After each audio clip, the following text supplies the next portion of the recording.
we have on THDlock. He is one of the foremost best players in the world. He's in Limit. He's been very outspoken about Shadowlands, the positives and negatives. He knows a lot about the game, and we're going to talk to him and get his opinions and his viewpoints and everything else like that. So let me go ahead and move over here and make sure that I get everything set up, and then we'll start up the show. Give me just 1 second, and then we will do it.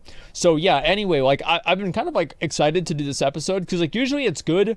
Like we either have episodes with people that know a lot about the game or they're just like casual, and it's actually really cool to see people that know a lot about the game because I get to ask questions that I don't know the answer to. That's basically it. I'd rather Draka than THD. I mean, I think anybody would rather a hot orc female, okay? Like, let's be real. Let me go ahead. Tyrande. Yeah, exactly. All right, give me 1 second, and we're going to go ahead and start this up, guys. And let's see here. Month. Yo, what up, boys? What's up, dude? Hey. Hello. Give me 1 second. Let me go ahead and set everything up, then we'll start it up, okay? All right, cool. You got the thing, right? I did get the thing, and it'll take probably, I don't know, 45 minutes or so for me to get it set up. So, yeah, that'll be good. Okay. You still got the Nord thing up, dude. Well, because here's the thing, is they were, like, I'm super, super lazy, you know what I mean? And so, like, obviously it's going to take longer for me to figure this kind of stuff out, okay? It's, I'll get it fixed soon, okay, man? I'm sure they're not going to complain, are they? I literally just got back to the apartment. Oh, they're definitely happy. I just got back to the place I'm staying at in Ukraine. I'm kind of nervous. The only thing that's working right now, the bathroom lights, like the water heater's not even working. Bathroom lights and my computer. Yeah. All the other lights in the apartment don't work, and it's freezing cold. I'm like so scared. So if it's freezing cold, what's the logic in wearing the Hawaiian shirt? It was what I was wearing already. I like didn't actually bring like clothes for the cold, so I literally just have a blanket. I see. Okay. All right. Well, that's great. Let's see. We've almost got everybody set up and on, and I just have to move everything around, and we should be pretty much good to go. All right, boys. Well, what's up, ladies and gentlemen? It's time for an episode of Allcraft. You guys have seen the tweets. Hashtag pull the ripcord. One man has retweeted them more than anyone in the entire world.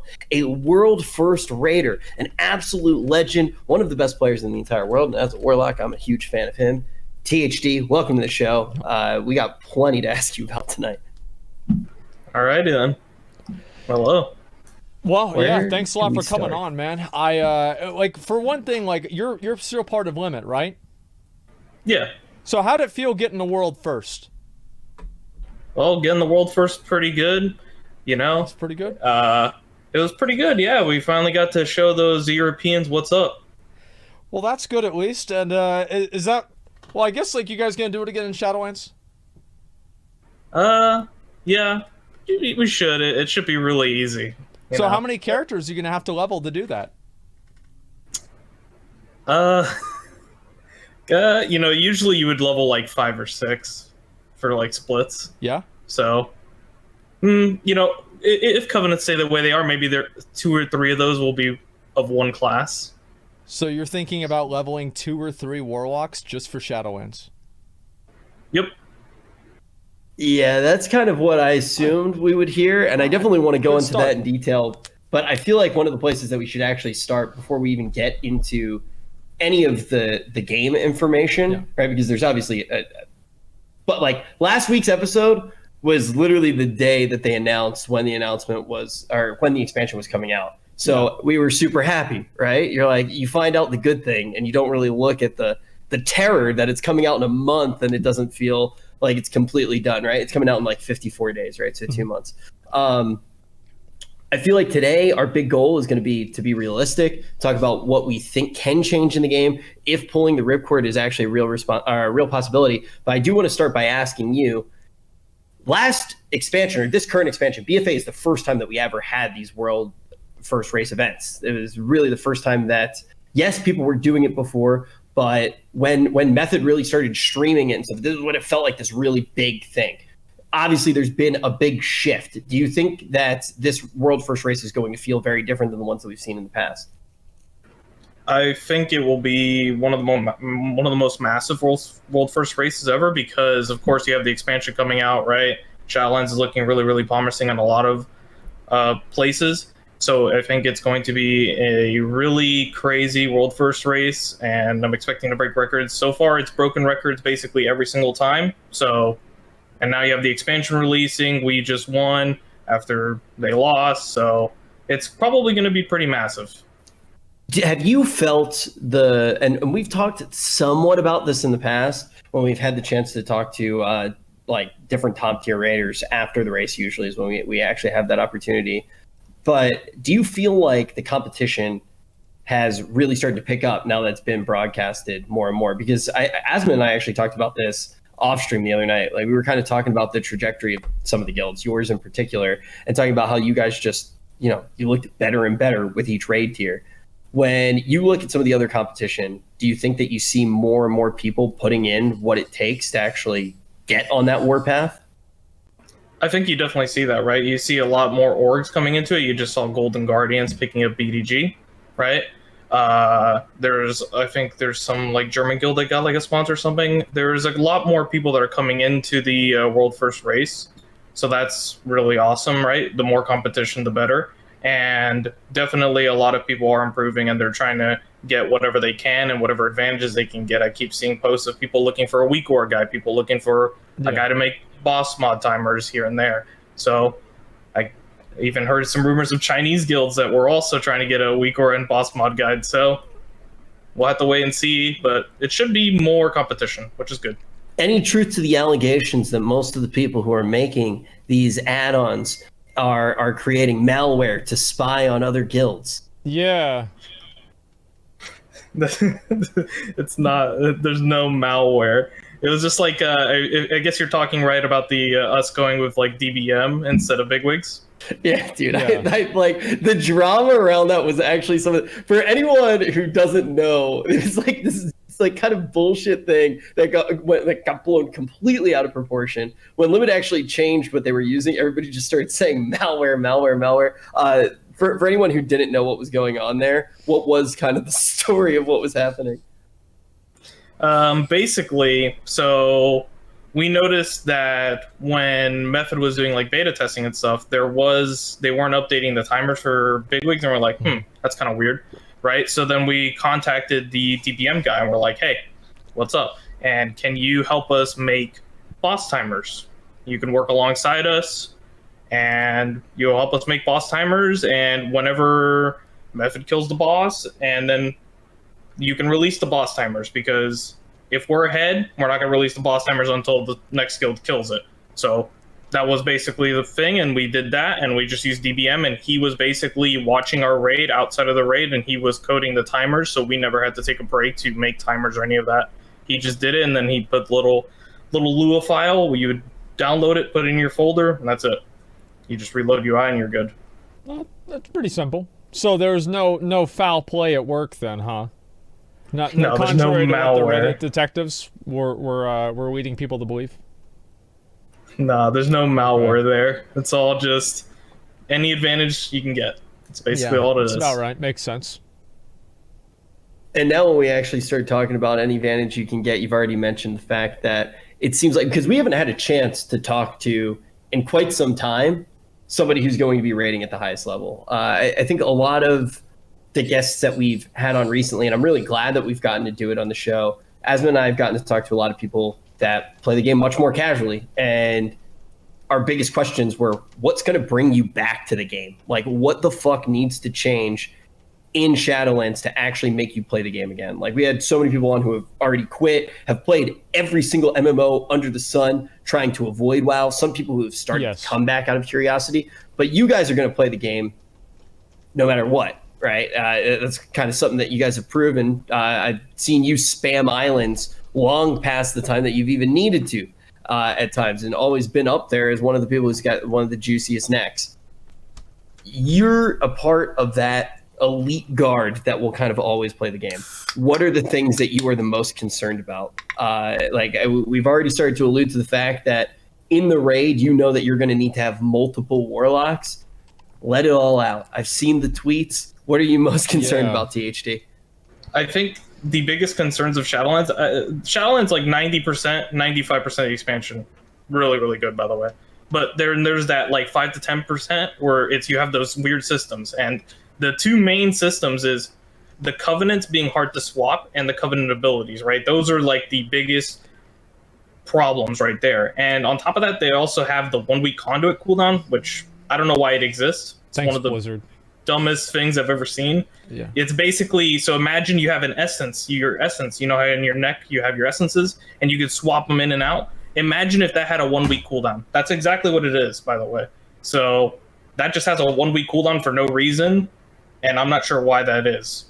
Those are the two biggest problems. They fixed the GCD, which is great. You know, we've been asking for like 2.5 years for that one, but that's awesome. I know, but it definitely makes gameplay better. That's 100% true. Do you feel like a lot of people like always criticize the conversations about this as affecting only like the top 1% of players? Like how valid do you really think that is in terms of, you know, how broad the impact of covenants is going to be on like the larger scale player base?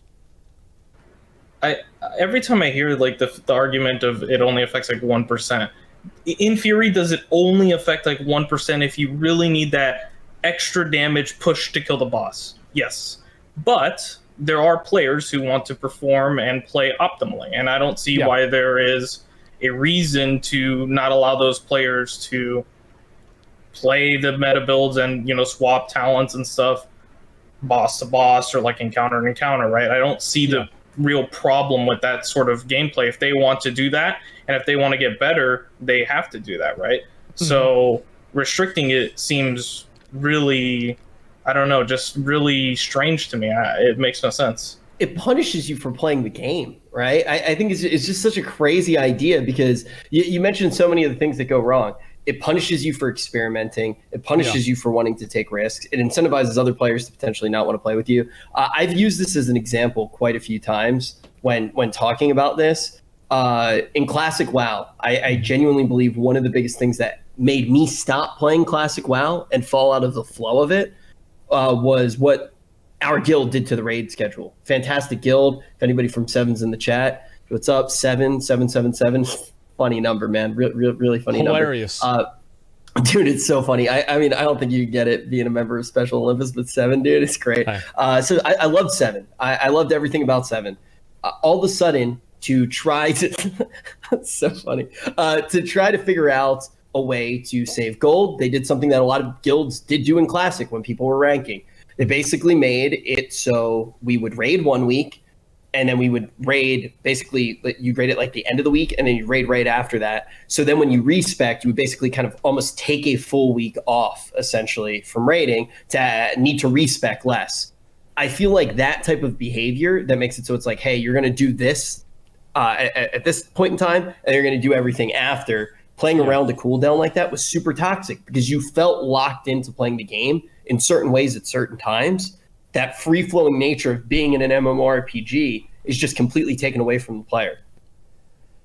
Yeah, I really don't get it. And it's not even tied to its own weekly cooldown. It's tied to the weekly reset. So if you change your talents, like if you change like your conduits 5 hours before the weekly reset, in 5 hours they become active. So you can't even do like that weird workaround that people did back then, which is raid on a Monday and then a Tuesday, right? So you have the same thing. You could do that, I guess, and then change it on Wednesday, but then whenever that Monday or Tuesday rolls around again, probably like the next week, you can really only keep it for like a week and a half. It's so, I really don't get it. It's such a strange thing to me, is the 1 week cooldown. And then on top of that, in case you didn't know, the Covenant questline, the swapping questline just became available in the beta, and we still don't know how long it'll take. What goes into that? Yeah, so Towley has been doing it, and the first quest, whenever you swap, it tells you to complete objectives within the Covenant zone. So if you were Venfir, you went like Night Fae for some reason, and then you went back to Venfir, you would have to do objectives in Revendreth, and it's very similar to the calling for defending Revendreth. So do world quests, kill rares, kill dungeon bosses, you fill up the progress bar. Once you fill up the progress bar, you turn in the quest, and once you turn in the quest, the guy says, please wait until a later date and we'll reassess. So we don't know what comes after that. So far, a daily reset has occurred. Nothing happened. It still has the same text. So we're assuming it's a weekly quest there, and probably there's 2 steps, and one step takes a week. The next step takes the next week, because in multiple interviews they've said they want it to be a week and a half to 2 weeks to swap back to your old covenant. And I don't really know why that exists, but hey. Yeah, I want to jump off of one thing that I saw in the chat. Somebody said, and I don't think that you were trying to be mean or like toxic, but just based off of how it was typed, I feel like a pretty good sense of how that goes. Basically said, elitist mentality, true or false? I don't understand the arguments that it's an elitist mentality for anybody to just want to play the game the way that they want to. Like, even now, I play the game in a much more casual way. I would like to get to try all of the different builds whenever the heck I want on pretty much every spec. That's usually how I play the game. I don't think that there's anything elitist about wanting to play the game. Just because it affects some of the top end players, it also affects people who play the game in other ways as well. I think people but I feel like that's something I see a lot. Confuse themselves into thinking that the only people that care about being good at the game are like the top 1%. I think the truth is, like, you look at classic WoW, it's a great example. Think about how much people hyper optimize clearing a raid that came out 15 years ago 3 minutes faster. They spend hours a week just getting ready just to clear this raid a slight little bit faster. The idea that min-maxing and wanting your character to perform at a high level, this is some sort of elitist mentality, is completely untrue. I think that many people want to play and be as efficient and as effective as possible. And it feels like also, it's kind of the way that I look at the conduits, is that it seems very unnecessary and it seems very arbitrary. Like, there's no real lore reason why you can't swap conduits every day. There's no real lore reason why you can't be having all of the covenant abilities. In fact, in the lore, I think it would be the opposite. So I don't really know where this comes from, but it seems to me like Blizzard has, especially in BFA, and I think this has been a goal of theirs for a while, to try to change people's perception of min-maxing and how they want to achieve goals in the game. So, for example, trying to get people to not think as much about min-maxing and just kind of play the game for fun, for lack of a better explanation. Well, look at it this way, because I think you hit it on the head. And I'm curious how THD feels about this. It's interesting, though, because I don't think they've ever made a single decision around lore. Let's be completely honest. The lore in the game didn't even exist in a really solid way that made very much sense until kind of late in the game's life cycle. I don't think that they're making the decisions around lore. I love the lore, too. I think the lore is great. I think that they make most of the decisions around trying to avoid degenerate gameplay. I think they've even kind of hinted at that quite a few times. I think that they're scared that if they don't add a bunch of these systems, players are going to end up grinding Maw of Souls over and over and over again, trying to get artifact power. And I think that trying to create that situation, and this is the reason that I jumped on the elitism thing, I actually think that this hurts just the average player a whole bunch, because they don't get to try the cool stuff in the game. You don't get to even try all of your new abilities besides leveling, but that's not going to be every single scenario inside of the game. And I've said this before in THD, I mean, no offense at all. I really don't care how happy you or anyone else in the entirety of the world first race really is. I enjoy watching it, but sometimes I even enjoy if you guys are miserable, because I go, ha ha ha, look, they had to work so hard. Is that what you were talking about Islands earlier? Yeah, I loved watching the pain, right? It's great. It's part of the show. The thing is that is such a small percentage of players. And that's one of the most entertaining things to do, is to actually watch this as a casual player, or to watch it as somebody who doesn't play WoW as much. And, you cheer for your team. You enjoy their pain. You like watching them rack up millions and billions of gold of debt. But at the end of the day, it shouldn't affect the casual player. And I actually feel like this is one of the situations where it does. I think that the casual player gets hurt just as much, if not more, than the hardcore player in this. Yeah, I mean, that's one of the things, right? Is I'm not gonna sit here and be like, oh, don't force me to do islands. I'll do the islands if the islands are there, right? I mean, yeah, sure, I won't like it, but I'll do it, right? But this is a system that, in my opinion, it's very similar to Azerite armor, and you see all the people talking about Azerite armor, combat essences, corruption RNG. It's one of those things that everyone will be affected by it in some way, and it will be a core part of gameplay. So it's hard for it to not only affect a single person more than it will affect everyone, right? Obviously, islands being uncapped AP, who does that affect? that affects probably like a couple hundred people in the world. It's not that big of a deal, right? So this is going to affect almost everyone, and I really don't see the benefits outweighing the potential cons. The way that I've always looked at the Covenant thing is that if you look at the positives and negatives and you contrast them with each other, I think that many of the people that are arguing in favor of locking the abilities and all of these power choices behind covenants usually use the argument of it doesn't really matter, like who cares? And I think that the fact that you're making an argument based off of apathy implies that there isn't really a very strong reason to do this in the first place. If it doesn't matter anyway is the strongest argument you have, then if it doesn't matter, might as well get rid of it too. I think that it's really, you're comparing something that would have, in my opinion, for casual players that are very, detached from like the game's core mechanics, this would have like a neutral effect on them one way or another. They're just going to play the game and they're not going to care whether they have to make a choice or not. They just want to play the game. And for those people, whether Covenant abilities are locked behind the Covenant choice or not has no impact on them, because that's not the reason why they play the game. But if you compare that to high-end players and people that are more progression-oriented, and for those people, it's going to have a massive negative impact, especially from a psychological perspective of knowing that you're not really performing at your best because of some system that locked you into a decision that you wouldn't always want to choose. And I feel like you're oftentimes comparing a neutral effect with a negative effect.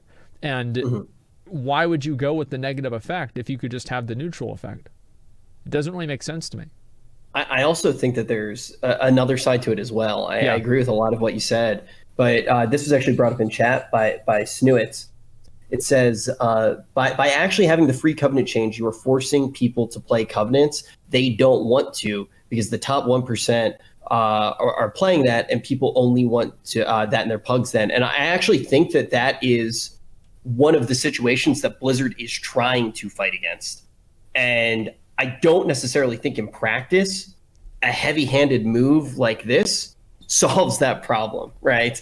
I'm not like reading that comment right now and being like, oh man, you're so wrong. I actually think that the developers think what you think, but in practice, I do not think that this is the way to do it. And I think that a lot of the changes that try to act in that logic that move down that path have been some of the worst changes in the game in practice. I think that's basically what I was saying before, right? It's like if your hand hurts, you can make your hand stop hurting by cutting off your arm. That doesn't necessarily mean it's a good solution. Just because something solves a problem doesn't mean that it should solve that problem. For example, I think that the corruption system was added partially in order to kind of detach people's minds from item level equals skill or item level equals DPS. And I think that corruptions did a very good job of that. It made item level mean substantially less, and I think that's been a goal of Blizzard's, but it came at the cost of the value of the game.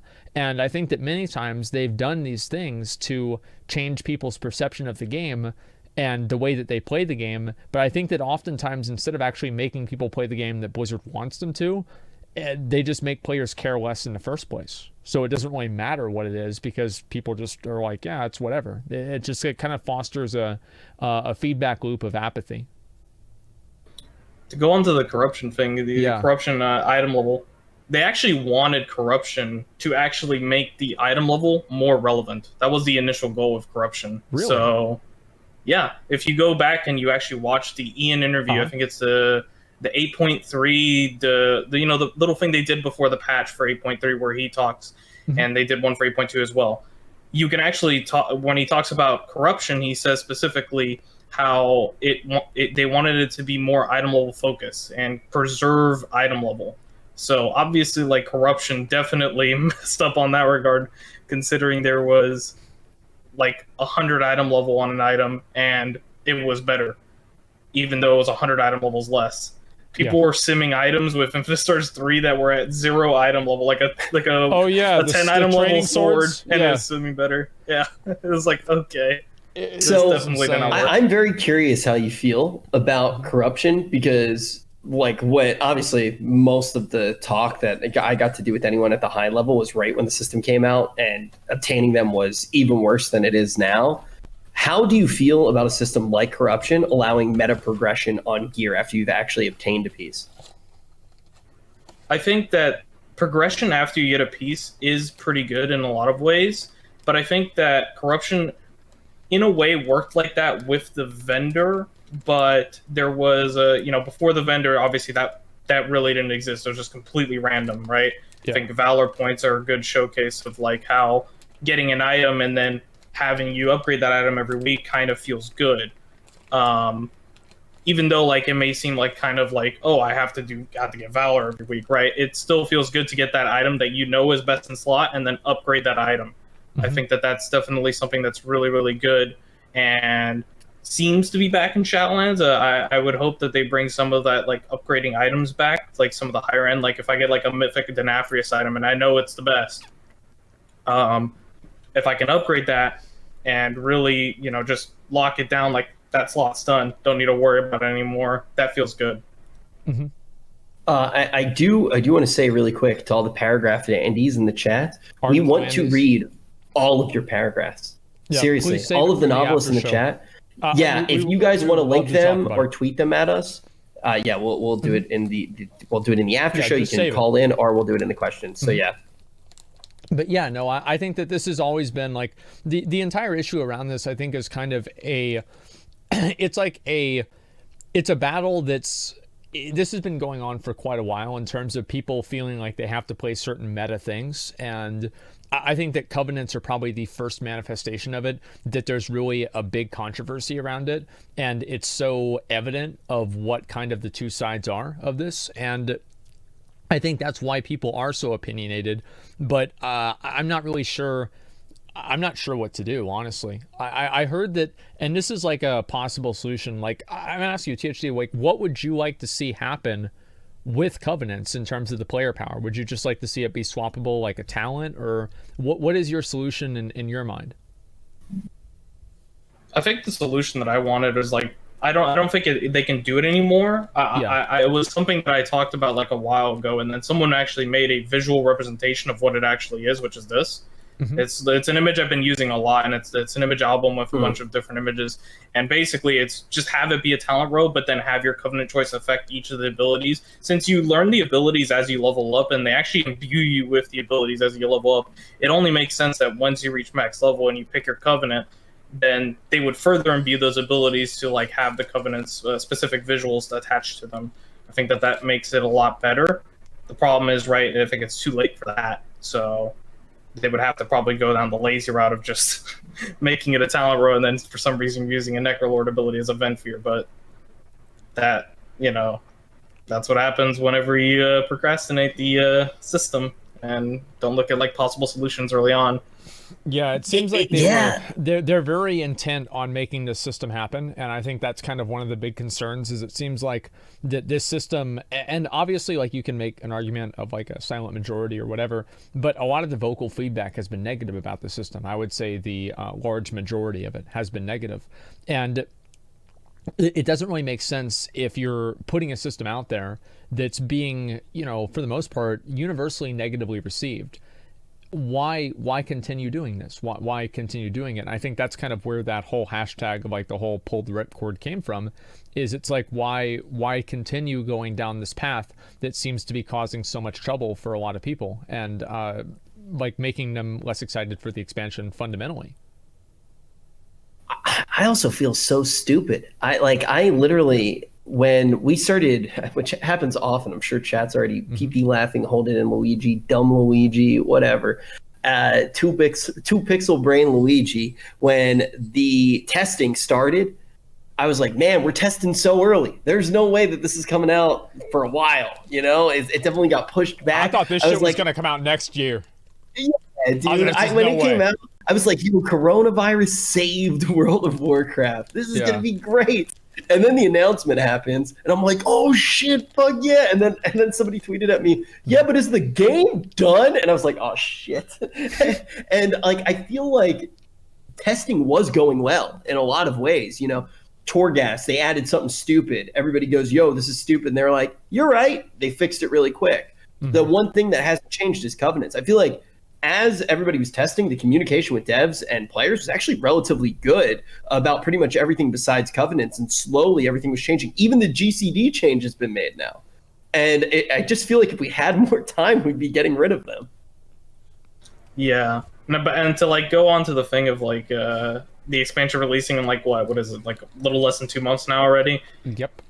There is a lot of stuff that is at the moment very buggy. So I'm going to tell you, like, there's a couple bug list of the most important bugs. Now I'm sure these will be fixed, but this is like something. So for about a month, the soulbinds have been bugged. So whenever you like put in like your actual soulbinds, kind of like your little mini artifact tree or whatever, and that has like all your conduits in there. For some reason, that stuff just randomly depowers, and then you have to make a new character to repower them back up. So that's a pretty big problem. So far, the maw seems pretty barren. There's not a whole lot going on there, which is pretty strange. Like the maw, like whenever you go through the zone, there's literally nothing there. It's like what I think of the maw as. Why do you go there then? So the reason you go to the maw is you get a weekly quest to get renown, which is basically like the new AP in a sense, but it's weekly capped, right? You only have to do 2 quests for it, and it takes like, so it's called Valor I would points. say, yeah. Okay. It's very simple. It takes like an hour or 2 of questing. It's not that big of a deal. Anyone could do it. No reason to complain about that type of stuff. But the problem that I have with the maw is that, in case you didn't originally know, the Torias was supposed to have keys, like visions, to enter, right? And the maw was originally supposed to drop those keys.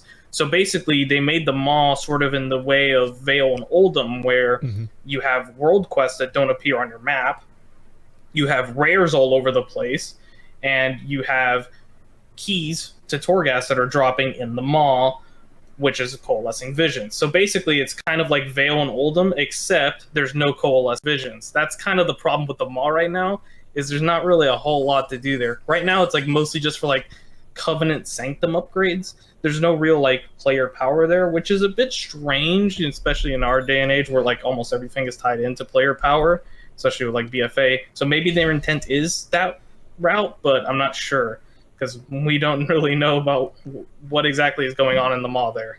Oh, it's only the beta. I'm sure they'll have it fixed by release. Yeah, for sure. As long as the beta lasts another 2 years, I'm sure release will be great. And patch 10.4 it will last for 2 more years at this rate. My question before we talk about the mall, because I genuinely do feel like all of the zones besides the mall, if you take the mall out, these are some of the best zones that we've seen. The mall actually doesn't even feel like a zone. It feels like a place that you start making a video game in and you go, I'm not going to finish making this game. But besides the mall, all of the other zones do feel good. But you start to talk about the systems and kind of that loop system of getting a currency to get another currency, spanning several areas of solo player progression, kind of like we have right now in the game. How do you feel about those loops, like the daily to get coalescing, to get vessels, to get, like, do you like those loops? I'm not too against those. I'm sure some people are. I'm not too against that type of stuff. For me, like, I'm not too far against like grinds and stuff. Like if someone has to make me do 10 hours of Islands a day, I'll do 10 hours of Islands a day. So I'm not really the person to ask that type of question, right? Because a lot of people definitely don't like that stuff, but I don't mind it. Now, don't mind it. That doesn't mean I don't like it. That doesn't mean I don't hate it. I love WoW. I play WoW like 10 hours a day, right? It'd be insane for me to say I don't love playing the game, right? But if someone makes me farm something for 8 hours that will increase my power by 0.2% DPS, I'm going to farm it for 8 hours. That's just what I do. So Asmon would actually call you a casual by his definition of a gamer. He says that you cannot be a hardcore player of a game until you play for 12 hours a day. So if you only play 10 hours a day, that actually makes you a casual, and that means that Asmon is a more hardcore player than you. As somebody who's managed to get world first. Off season, you know, it's like you have off seasons, okay?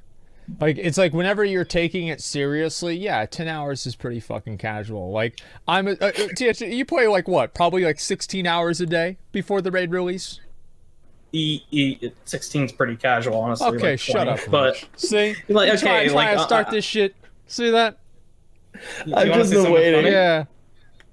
So I decided to get on my slash played throughout BFA, and apparently I've been online for 42% of the expansion's release, which equates to about 10 hours a day. That's a lot. Yep, that's where I got that number from. That's a lot of the game.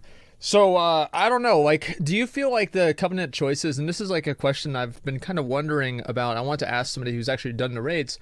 Do you feel like the Covenant choices have made the raids like more? I worry that, like, for example, because you have something like the Necro Ward bonus where you were able to put the shield on yourself. Does that mean that they're not going to have abilities that are going to give like massive raid-wide damage because people can just like get rid of it? Or do you think that the Castle Nathria fights are still like of the same high quality?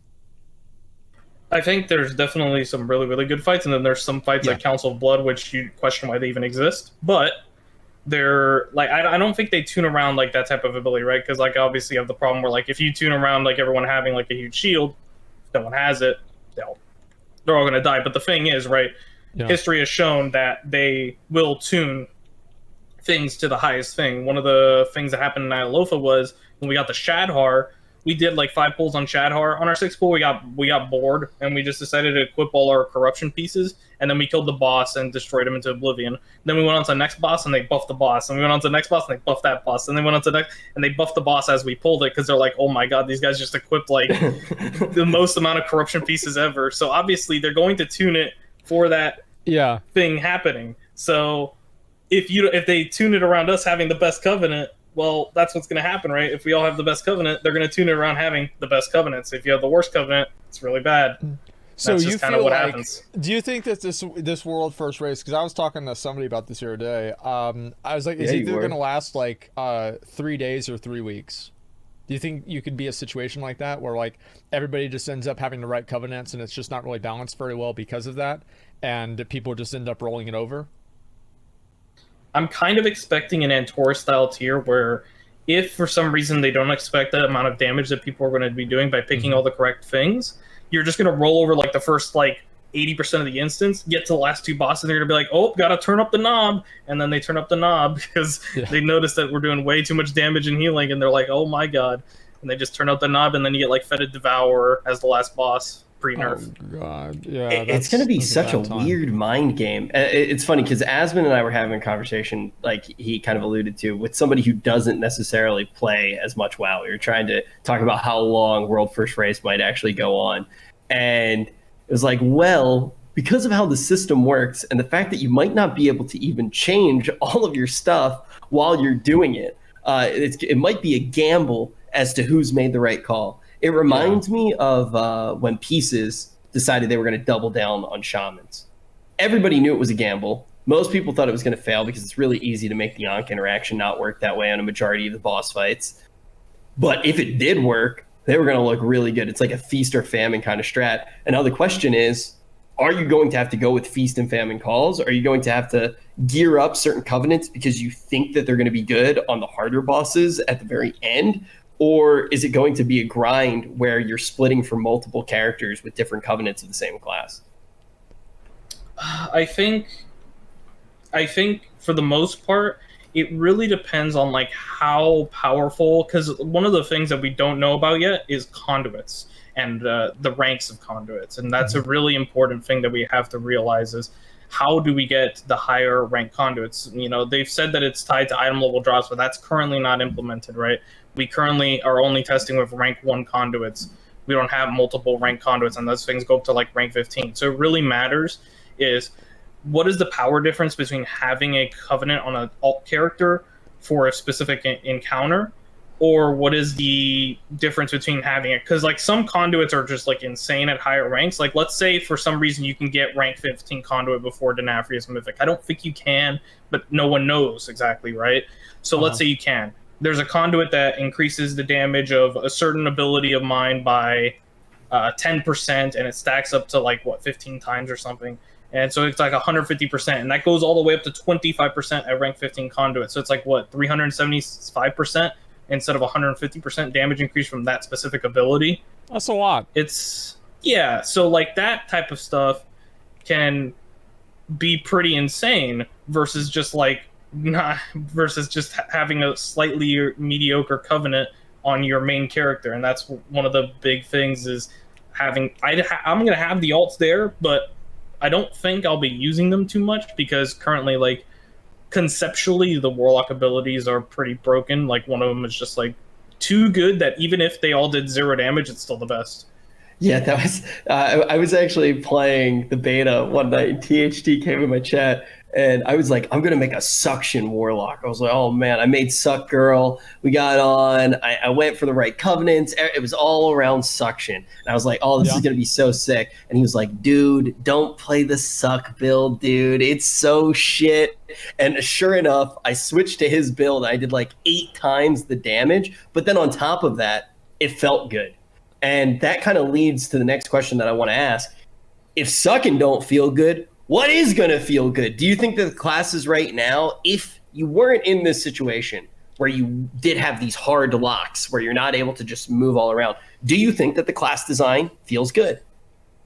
I think that a lot of classes are definitely improved, right? You look at the class design, and I think a lot of classes definitely have improvements. There's classes like Survival Hunter and Demo Warlock that currently, no one's looking at them and no one really cares about them. But then there's other classes like you've seen the Shadow Priest rework. A lot of people are really happy about that one. Affliction Warlock's got a couple of things that added, and a lot of people are really happy about those. Mm-hmm. And then other classes kind of moved a tiny bit, like Destro Warlock, I would say definitely moved a tiny bit, where they changed like 1 or 2 talents, a little bit of interactions, added some little passive effects as you level up, but nothing too massive. So I think it's definitely, the class design has improved a bit. It's definitely not like your mop level class design or like even WAD still class design, but it's definitely better in a lot of places. Like obviously with Shadow Priest and stuff, that's a very good example. How's Rhett? How's Rhett? Yeah. Oh yeah, Rhett. I mean, the thing about Rhett is, right, they're really I would say above average in PvE. But as soon as you leave PvE, it kind of becomes a problem. Now, the reason they're above average in PvE is because they have so much utility. Yeah. But the problem is in PvP... it's a problem? Yeah, they're just kind of slow. They just kind of... Yeah, they just... Yeah. they're... Yeah. Yeah, it is what it is, man. It goes. They should keep them bad, dude. Like, it's just so funny. It's a lot of content if they're bad. It's more content if they're bad. I think that's definitely true. Okay, like, I just want to make sure. Does anybody in chat, every single rep paladin was in your Discord all at once during that one stream. Did you see that, THD? Yeah, I was there. Yeah, it's sad. I mean, like, they just start having their own little support group right there on my stream in front of everybody watching, just talking about how bad they are. I don't know, I feel bad for them in a way, but I don't know, Warriors have gotten fucked over a number of times, and I usually lose duels to rep paladins, so it's like, yeah, you know what, that's what you get. It's kind of crazy that all the rep paladins are like best friends. They literally all know each other. It doesn't matter if they PvP, like if they just professionally cry, like it doesn't matter what they do. Yes. All of the rep paladins all know each other, and like they were in the chat like, "Yo, tell them that one thing you said," and they're just like all egging each other out. Exactly. It was insane, man. Absolutely insane. But yeah, I just hope that, like, I mean, above everything else, I really just hope that they make the baseline classes good, because I feel like that's been something that's been missing ever since, like, probably like Mists of Pandaria, is that it feels like the baseline classes are not really good, and it's only good until you get the kind of expansion specific power bonuses, and then the classes actually become functional. Which, I don't know, I find that kind of like boring, because it feels like there's not really that thing that you can look forward to whenever you level up and know that you can compound that onto what you initially have. It's like whenever you went from like BC to Wrath, you had everything from BC and you took it into Wrath. And it was the same thing in Cataclysm as well. And now it feels like there's always like a trade-off of abilities, like kind of a rebalancing almost. Yeah. I remember when people were like super excited, like before Raid came out, they're like, "Oh my god, the Raid trinkets," because that was kind of like the in theory borrowed power was the Raid trinkets, right? But we don't really have that anymore. We just have like these weird systems instead. And now the Raid trinkets are actually like kind of boring usually. I don't know. The only like real Raid trinket that was like somewhat cool was like Font of Power, but even then you look at Font of Power, it's just a stat buff for 30 seconds. The only cool part of it was that you channeled for like 4 seconds. That was like the cool part of Font of Power. I think it's cool. Very right. Yeah. I don't really know what's going on there. It's very, the whole borrowed power system is really, whenever a class doesn't feel complete, it feels really bad whenever there's a system that makes it feel a lot better. And that's a big problem, right? Because whenever you remove that system, the class feels terrible. I mean, a good example is Demo Warlock. Demo Warlock literally needed all of that stuff from BFA that it has right now in order to even like function properly. And in one of the original like alpha builds, whenever they removed all that stuff, Demo Warlock barely functioned. They added some of those Azerite traits in baseline, but like it still plays really. It's just not very functional comparatively to the other two specs, and it's very, very obvious that spec is designed to be played around a lot of other systems. And even in BFA Affliction Warlock is basically Legion Affliction Warlock without the artifact traits. And it's very obvious that it was designed around having the artifact traits from Legion Affliction Warlock. And I'm sure there are probably a lot of specs like that, like Shadow Priest and BFA compared to Shadow Priest and Legion. And it's really, really annoying whenever you see that type of stuff because it just feels so bad. Yeah, I can agree with that. Yeah, demos felt clunky for like a long time. I guess it was in BOD, I guess. Yeah, it was BOD that they added Implosion, or like when Implosion got really insane. And then all of a sudden it was like, wow, my clunky class just has so much haste that it feels great.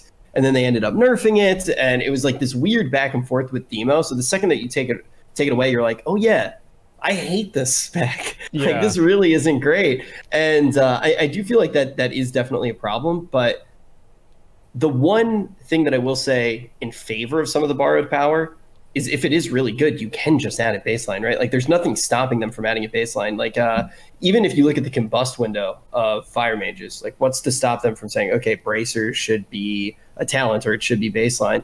I think the downside is, with everything that's happening right now, is we don't necessarily see that, and we don't see the cool new abilities that are being added, because I do think a lot of them are genuinely very cool. The Covenant abilities for most specs are pretty interesting.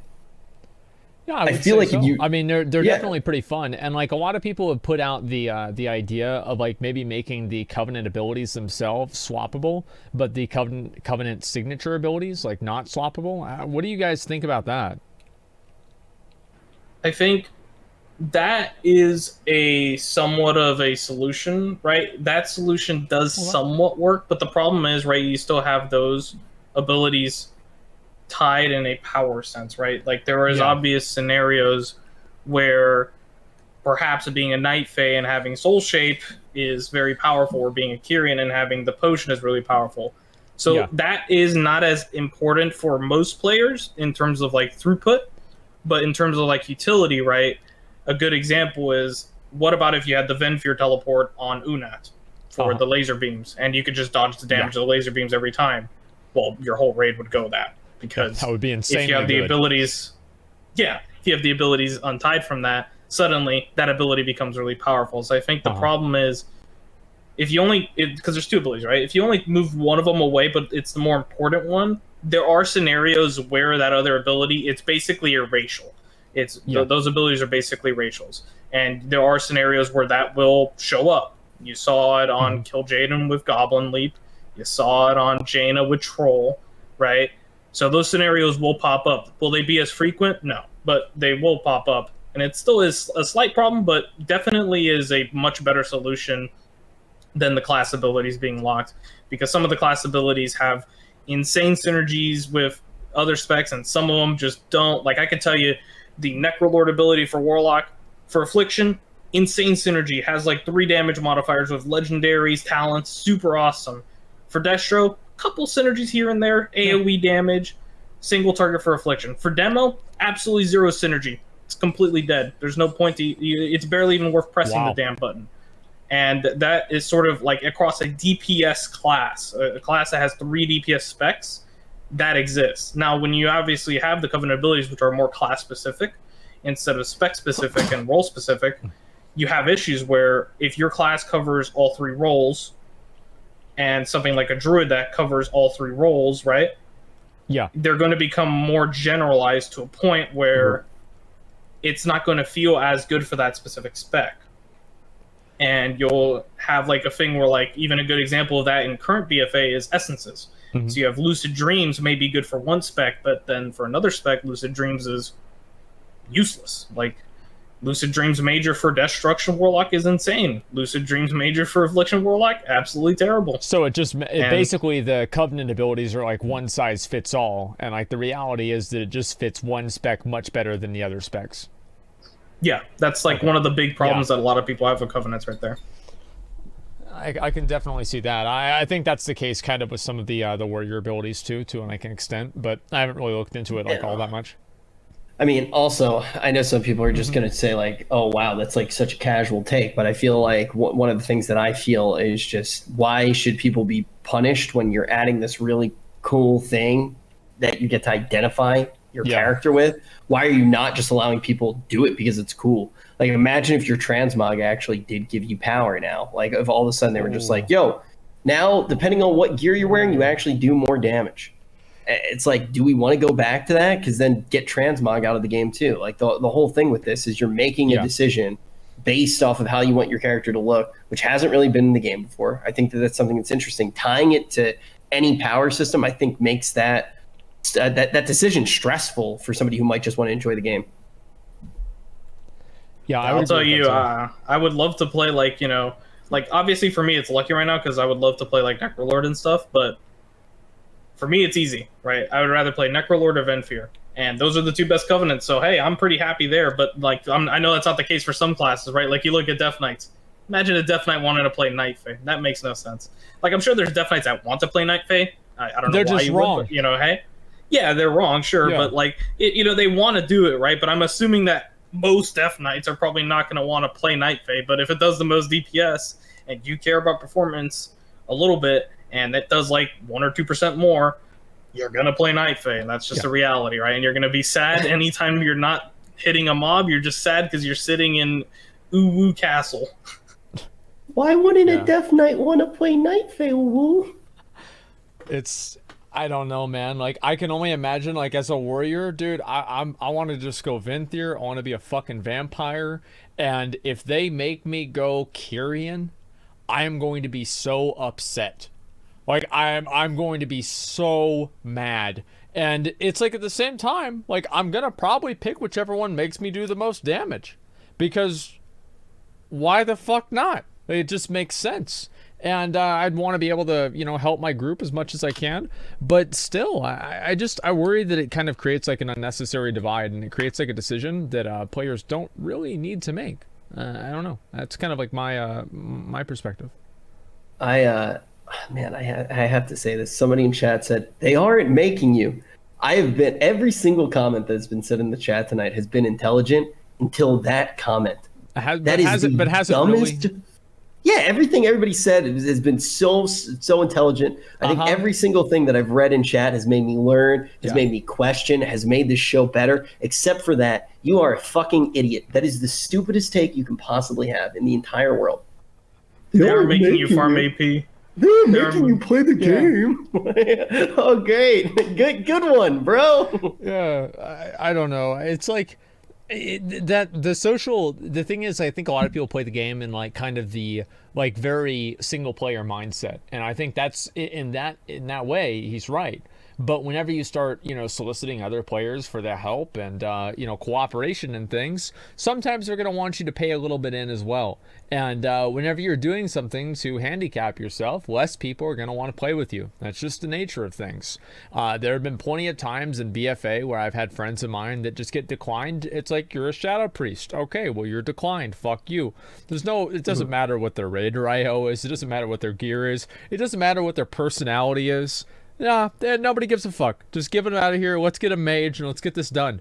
It's crazy. I worry about that a lot, and I don't know really exactly how Blizzard can fix the problem, but here's how I think that they should.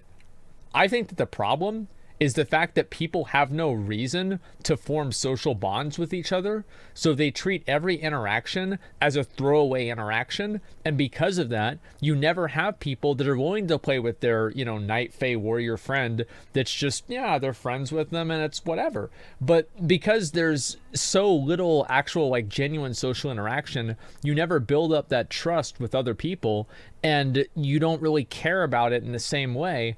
So people only care about getting the highest damage. And if you're playing with somebody that you know, and you've played with this guy for a long time, and you're okay if this guy brings in his ult to Karazhan and, he doesn't do as much damage because the bosses are going to die anyway, and it's fine because you built up that trust with him, and maybe he helped you a few months ago. But nowadays, you just see XX Arthas DK and XX Legolas, and guess what? Hunters are better. So you go with XX Arthas DK for some reason because, people don't know how to name their characters anymore. And so it's like having an ugly pet. It's genuinely like having an ugly pet. You're like, yeah, I know it's ugly, but I love it because it's mine. Like every single person who's rated in a high-end guild will talk about that situation where it's like, yeah, ferals suck, except for T-Dog. T-Dogs are feral, and you have that moment where it's like the guild actually matters more, and you're like, yeah, he's the man though. Yeah, like feral sucks, but we're gonna bring him to every raid. Yeah, I think it's because you definitely trust that T-Dog guy. You definitely trust him, right? Because you've been playing with him for a while, and you realize that he's pretty good. And the thing is, right, like, you know that feral, that if you play feral optimally, it's not that bad. The problem is, right, it's just worse than everything else. So why take that risk, right? Why would you pick the feral that has a chance of just being worse than everything else when you can just, sit there, wait an extra minute, let's get that crazy BM hunter. Yeah, another hunter. He's 485. Like, he's just going to be better. Well, I think Classic is a good example of this, right? I mean, like, logically, there's no reason to invite a Ret Paladin into anything in Classic. But there are plenty of Ret Paladins that raid. And why is that? Because they're friends with the people in the raid, and they're leaders in the guild, and they have like a social, there's like a social benefit that they bring to the raid. And what I think the difference is that those people they're making a conscious decision to play with that person. But I can guarantee you, like, if you had Group Finder in Classic WoW and there was no prior interaction, and you just had 40 people just like queuing up constantly to BWLs, Ret Paladins would not get invited to groups, not even nearly as much as they do now, because people would just sit there and wait it out for another warrior. And I think that's the difference, is you don't have the social dynamic and the social investment. I usually whisper them, and I go, hey, Rep Boy, didn't you mean to queue as healer? And then hopefully they say yes, and then they get an invite, and then if not, I delist them. But I think that it's a very important thing to think about, right? Because you can try to fight a lot of these different things, but players are always going to make that up, right? And if you handcuff players more, I feel like in the past, it's actually made a lot of these problems worse and worse. One of the ways that I feel like they tried to protect from a negative situation was actually changing the loot system, right? Which, did it get away from some of those negative situations which they were trying to avoid? Yeah, inevitably it did. Are you drinking Pepsi instead of Coke? Sometimes. Are we getting a sponsorship for Coke? Should I throw this away? I literally emailed Coke every day. I started drinking Coca-Cola because it's so delicious. Because we need more sponsors, and I thought you liked it. Even when I'm in Ukraine. Pepsi is also very delicious. Pepsi is a great, incredible drink. And so, either one of them, the one that's more delicious is the one that wants to give us money, though. So just, guys, if you want to just, my Twitter DMs are open because I never check my email. We cannot decide what the best beverage is. Please, if you are a beverage company, contact us and help us decide. Yeah, of course. So DM me, not Asmon, because Asmon's not going to answer you for 4 years, just like you missed his $10 billion mixer deal. Oops. I got water. That's the way it goes. Well, I don't think you get sponsored by water, so who cares about that? Yeah, fuck water, dude. Yeah. Oh, darn. I don't know, man. Like, I feel like, to a certain degree, like, some of that does come down to the social infrastructure of the game. And I think that the reason why there's so much min-maxing culture and everything like that is there's no social culture of the game to make up for the lack of, you know, like playing optimally for every single person. And because you don't have that social investment, you just have people that just look at everything at a face value and they say, all right, well, this guy is just going to statistically do more damage because this class is better, so we're going to choose him over this other guy. And I think the more that you encourage players to invest in each other and invest in playing together regularly, the better and more healthy you're going to have a community be. And I think that's probably the worst part of what's happened, is that you've kind of seen that erode, and the only thing that's still left is like maybe some mythic guilds. But I don't really know a whole lot of guilds that raid heroic regularly or raid normal regularly. It seems like the main guilds that really stay together are the mythic guilds at this point, because the content's that hard. And I'm sure there are some of them, but it's not as prevalent as I feel like it used to be. Yeah, there's probably, you know, like comparatively to like a long time ago, right? Yeah. There's definitely probably less normal heroic guilds, but there's still quite a lot of them, right? They still make up a large portion. Like if you go to like WoW Progress and you like search through, there's a huge amount of them, right? There's definitely more of them than there is mythic guilds. That's pretty obvious. Yeah, I've seen that. Yeah, but like it's definitely probably less because like obviously the pug nature and having access to like LFG, you know, whenever you are on a server, you will have to usually look at a very specific guild to join in order to usually have progress in a run. But now you just queue up for heroic and you get AOTC, and then you're able to get into basically any group. And I think that's definitely well, yeah, you could buy it. Hey, I've sold a lot of AOTCs, I'll tell you what. It is what it is, dude. It is what it is.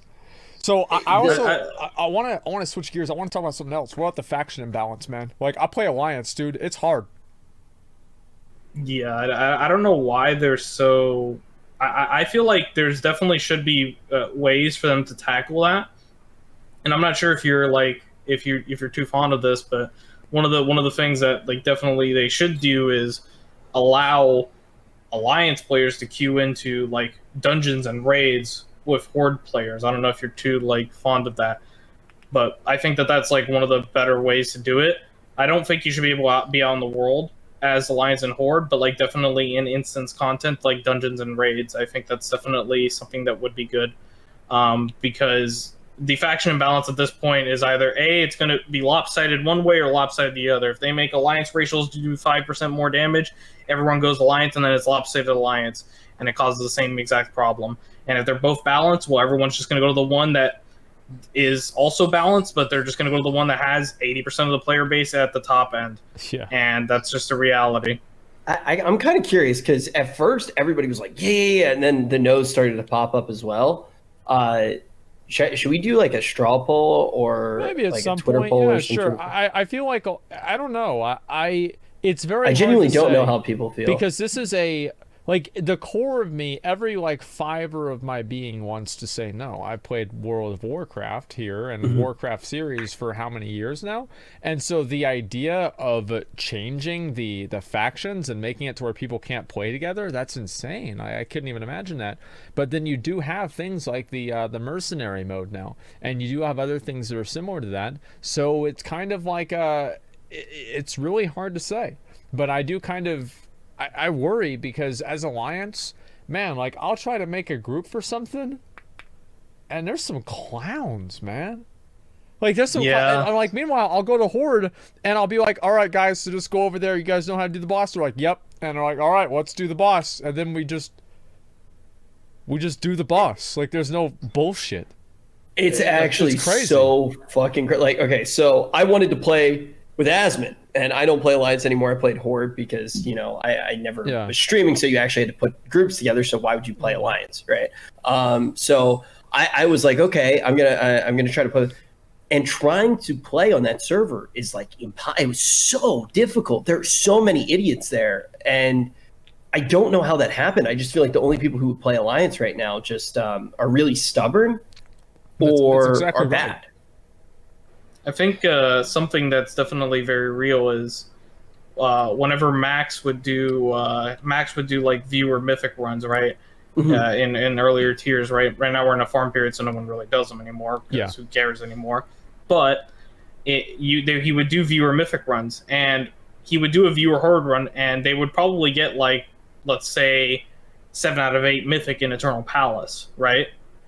But in something like whenever he did the Alliance run, they would barely be able to kill Ashvane, or not even kill Ashvane. They'd be like 3 or 8, 4 out of 8, and it was like a struggle, and he would try to pick the best players, and it was literally like the group finder would fill up a lot slower, and it was just like very blatantly obvious that there was just less players at the top end. And I think there's even a site that had like statistical information about the faction balance. So I think it's 50. It showcased that 52% of level 120 players were Horde, 48% were Alliance. So it's definitely not that. But then they skewed it to like 1 mythic boss kill in Eternal Palace, at least 1 mythic boss kill in Eternal Palace. So Abyssal Commander Savar, the first boss, and that could be pugged, by the way.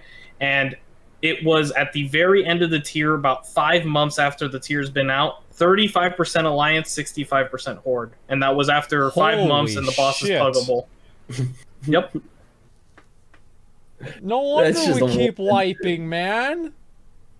Dude, I seriously... So I did, and I obviously... This is like early. This is like when I first started streaming in. So you got to think, like, this is when I like first started streaming, 300 viewers probably, something like that.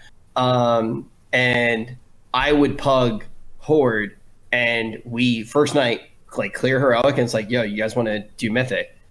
And then one time I got a host from you, and I was like, oh shit, I should put together an alliance raid. I should increase my leeching potential. Throw together an alliance raid, and I was just like, I think I'm going to quit streaming. Like, this is the worst thing I've ever tried to do. But yet the first night of Horde, we're already ready to go to mythic.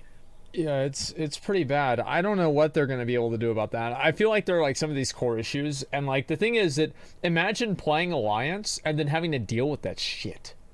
It sucks. It's absolutely bad. Like, we try to recruit people, and it's like basically you go to a circus and you pick out the smartest clown.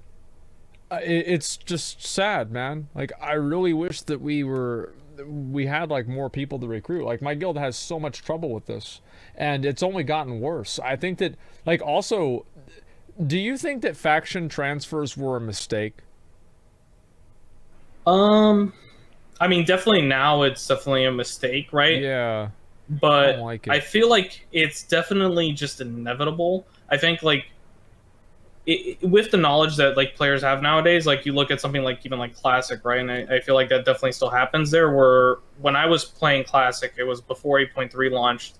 I would do a Battleground. I would do Alterac Valley. I got exalted with like Alterac Valley and stuff because that's what I wanted. I wanted the AV exalted like shadow damage offhand. So I did that. And it was very obvious that I was Horde at the time, and the queue times were getting significantly longer every day. When AV released, it was like 2 to 3 minute queue time.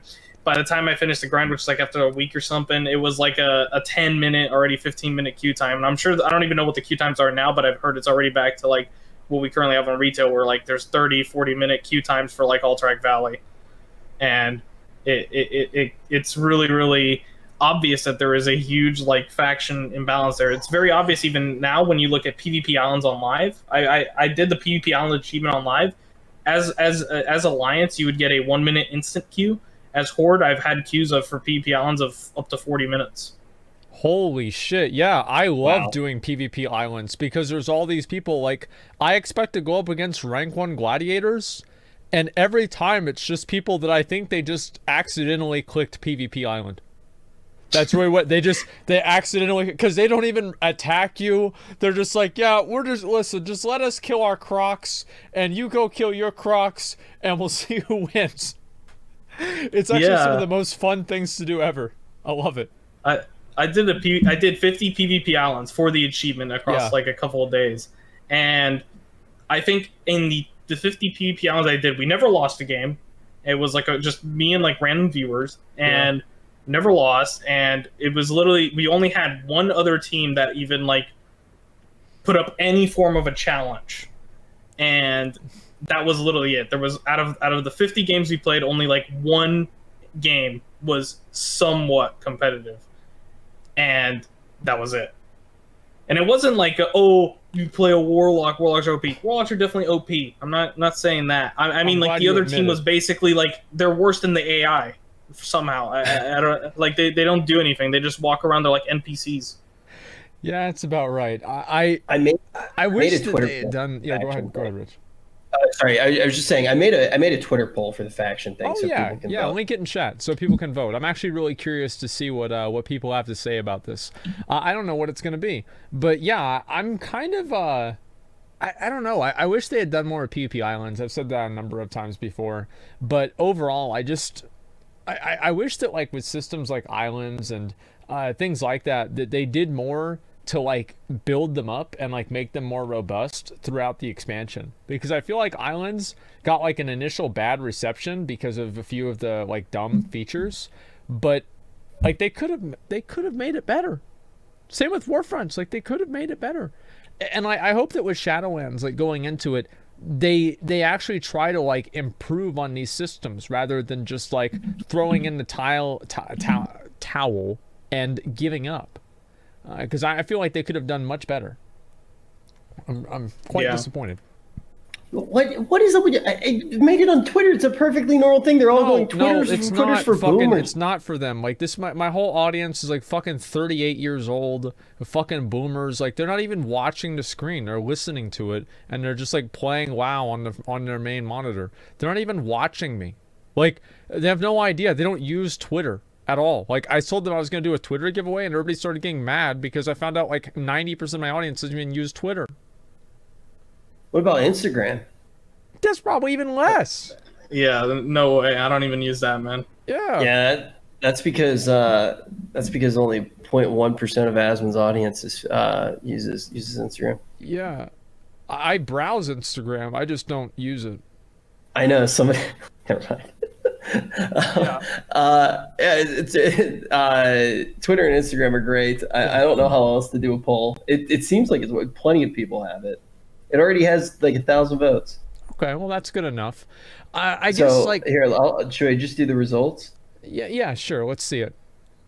So right now, I said, what should they do with factions in WoW? Keep both factions, remove factions, or add cross-faction play? 59% of people said add cross-faction play. Wow. A very small percentage, 16% said remove factions, and then 25% said keep them as they are. That's pretty much what I would have assumed, but I'm surprised how many people said cross-faction play. That's really, really, it's more than I would have thought, actually. I think the key thing is there, right? Yeah. Like you look at it and it's like add cross-faction play. Like even in like the game mode that you would assume that like factions really matter, which is PvP, you have Merc mode. So you can literally go and queue up in the other faction. In arena, sometimes you just have Horde versus Horde arenas, Alliance versus Alliance arenas. It's like even in PvP, it sort of falls into that sort of problem in instance content. And then in raids, you literally have, like in Azara, you literally have, hey, Jaina and Lothramar are just standing next to each other. Like, why can't I play with the other guys here? I thought there was like a war going on. Like, what happened to that? Yeah, we're in the battle for Azeroth, and then they're just chilling next to each other. Yeah, I know that. Not like I think I'm probably the person who cares about lore the most out of the three of us, but can we all agree that the faction bullshit is like the most boring way to start an expansion at this point? Now that they've done it 8 different ways and all of them were boring, or do you guys actually still enjoy when they're like, "Oh, new expansion, it's a faction war"? Like, do you guys actually like that, or do you just absolutely hate it at this point? I don't know, man. Like, I like the idea of a faction conflict. I do. I think it's really cool. But here's the problem. They put no fucking effort into it. They didn't do a goddamn thing. Like, where there's no control points over in the Arathi Highlands areas. There's no PvP war fronts. They just said, the only thing they did for world PvP is they just said, you know what? Get 1,000 honor in this zone. And there's like a box that comes down. Go get it. There's a blue inside. Have fun. Bye. And you know what the best part is? That's the most they've done for world PvP. The entirety of the whole fucking game. And the other one world PvP they did was Battle for Nazjatar, and that's just a lag fest. Did you really do it though? I mean, like, yeah, it's garbage, dude. Like, I did enough of it to where I got the rank 4 essence for Azeroth's champion, and I honestly, like, after like 5 or 6 of them, I just AFK'd. After I got my my assassin, I just flew up to the very, very top, and I just sat there because it was just unplayable, man. Completely fucking unplayable. Do you feel like the lag has affected PvE at this point? Because I feel like I start to see it. Definitely, if you go into like a 30-man heroic, if you've ever done like a 30-man heroic or those higher end raids, in 20-man it happens very rarely, but in 30-man heroic, like, it's very obvious that there is lag. Like, there's definitely lag in 30-man heroic. So like, we don't even like doing like raids with 30 people because it just has like the potential to lag. Like on the poll, I've literally had it happen where there's just like a 1 or 2 second delay on abilities. Wow. In a raid.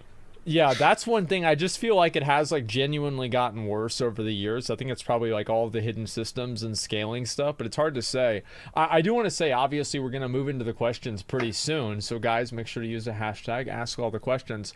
But we've been, we've been relatively critical for this this thing. And you did say at the beginning of the show that 99% of Shadowlands is looking good, is positive.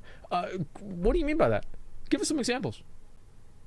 So I think that, like, when you look at the covenants, right, the actual covenants, if we ignore all the player power and all that type of stuff, it kind of reminds me a lot of like class halls, and those were perceived to be, really, really well, class halls. Yeah. And you can also like upgrade you can also like upgrade the covenants and like add like little things in your respective like zone. Those I still have barely tested like those like specific things where you add like teleporters and like those we're like the zones, things. The map, the zone on the map, and like leveling it up.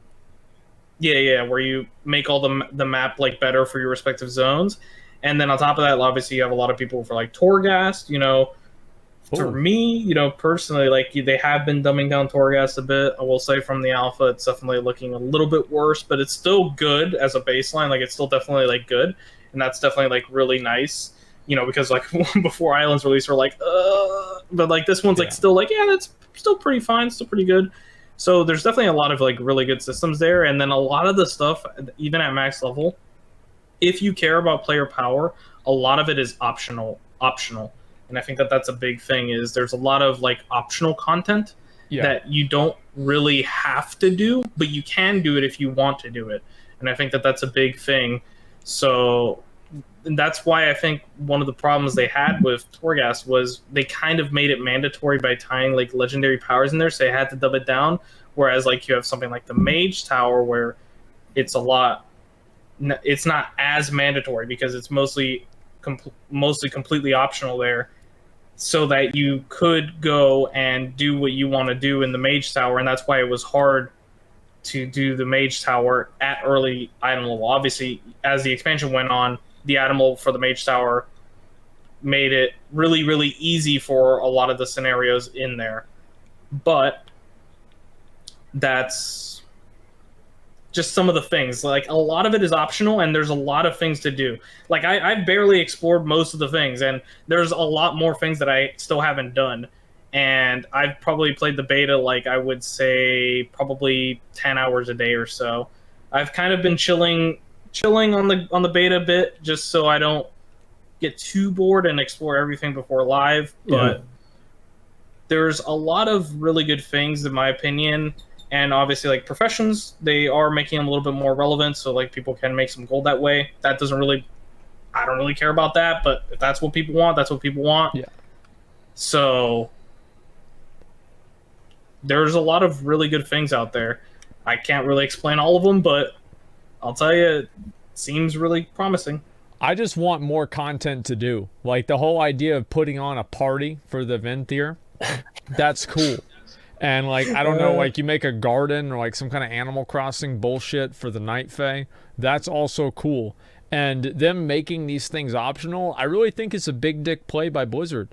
Because they're doing something, and usually they kind of, like, whenever they put in a lot of effort into content, they're like, okay, well, we put a lot of effort into this, so unless you want you don't want your legendary cloak, you have to do it. Or something like that. And they're just putting it in the game.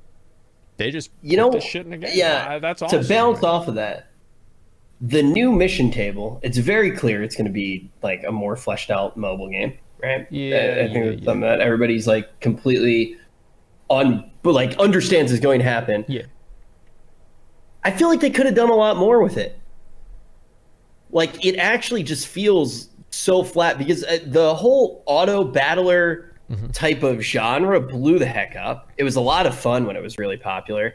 I'm surprised that they didn't do more with it. Do either of you think that they're going to try to add onto it? Because I'm not necessarily even saying that I like it in the game, but I was just surprised if they were going to put it in the game that didn't feel more complete. They add more onto it, and I actually hope that they add some degree of mobile functionality into WoW in doing those things on your phone. I know this is a super unpopular opinion, but I'm a big fan of that. I'd even be okay if they allowed you to do the pet battle dungeons on your phone. I think it would be completely possible. Yeah. There's no reason not to be able to do that.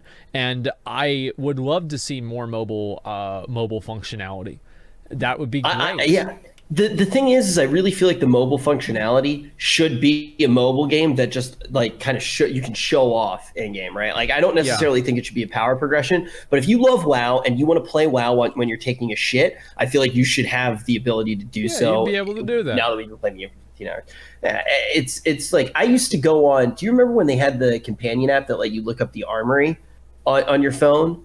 I used to just sit and look at my character when I was on the toilet. All the time. But yeah, I got those boots. Yeah, it's like, pretty good. Look at that gnome, you know? Yeah. I was just stoked about it. And I do think that there are some cool things that could happen with it, right? I'm pretty sure that all of you guys have phones. So to dive into the questions, I see that we have a bunch of questions already in. Should I start off by telling our announcement for tomorrow? Yeah, let's do it. Should we do it now? Yeah. All right. So tomorrow, guys, this is something that we kind of put together last second. They made it really easy to figure out everything with it. So big shout out to everybody over on the New World team.